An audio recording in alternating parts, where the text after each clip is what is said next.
সেনাপতি। হুকুম করেন মহারাজ। সেনাপতি, সমস্ত রাজ্য ঘোষণা করে দাও আমার একমাত্র রাজকন্যাকে বিবাহ দিব। আগামীকাল সবাইকে রাজ দরবারে উপস্থিত হতে বলো। যে ছেলেকে আমার পছন্দ হবে তার হাতে আমার রাজকন্যাকে তুলে দেব। না বাবা। কি হয়েছে রাজকন্যা, তুমি কি তাহলে বিবাহ করবে না? হ্যাঁ বাবা, করব, কিন্তু একটা শর্ত আছে। শর্ত?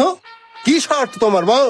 বাবা, আমি এমন ছেলেকে বিবাহ করব যে আমার জন্য এমন ফল আনবে যে ফল আমি কখনো দেখিনি। এই ফল যে আনতে পারবে আমি তাকেই বিবাহ করিব। সেনাপতি। যথাজ্ঞা মহারাজ। রাজকন্যা কি বলেছে তুমি শুনতে পেয়েছো? হ্যাঁ মহারাজ।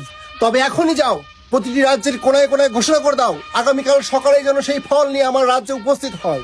যথাজ্ঞা মহারাজ। শোনো শোনো শোনো শোনো, আমাদের রাজ্যের রাজকন্যাকে যে কেউ বিবাহ করিতে পারিবে, শুধু এমন একটা ফল আনিয়া দেখাতে হবে যে ফল রাজকন্যা আগে কখনো দেখে নাই। শোনো শোনো শোনো শোনো। কি? রাজকন্যার বিবাহ? তাও আবার একটা অচেনা ফল নিয়ে গেলে? রাজকন্যাকে আমি সে ছোট থেকে মনে মনে পছন্দ করি, কিন্তু আমি কখনো বলতে পারিনি রাজার মেয়ে বলে। এটা আমার সুযোগ। আমি জানি কি ফল নিয়ে গেলে রাজকন্যা চিনতে পারবে না।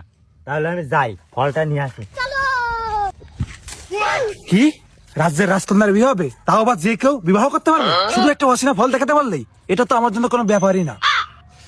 আমি জানি কি ফল নিয়ে গেলে রাজকন্যা চিনতে পারবে না। যাই, আমি ফলটা নিয়ে আসি, না এবার কালকে আবার আমার আগে যে কেউ চলে যেতে পারে ফল নিয়ে। সেনাপতি। হ্যাঁ মহারাজ। সেনাপতি, সবাই কি চলে আসছে রাজ দরবারে? হ্যাঁ মহারাজ।